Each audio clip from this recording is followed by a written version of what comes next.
એક દીકરી એટલે શું એના માટે આપણામાં સરસ મજાનું વર્ણન છે કે આળસ મળીને ઉઠતી જાગતી બા બાપુજીને રોજ પગે લાગતી, બા કાળે કાળું ટપકું કરતી કારણ કે ખૂબ જ નમણી લાગતી, તોફાન મસ્તી રોજ કરતી અને રિસાઈ દાદાની ગોદમાં સંતાતી, કાલું ગેલું બોટની ફરતીને ઝરણા જેવી વહેતી કૂદતી, વરસાદમાં એ ખૂબ જ નાતી અને કોરી થઈને ઘરે જાતી,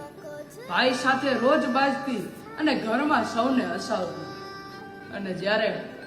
લગ્નમાં પાનેતર પહેરીને માંડવે જતી ને ત્યારે એ સૌને રોવડાવી હતી. ત્યારે આ એક નસીબદાર બાપના ઘરે દીકરી આવતી.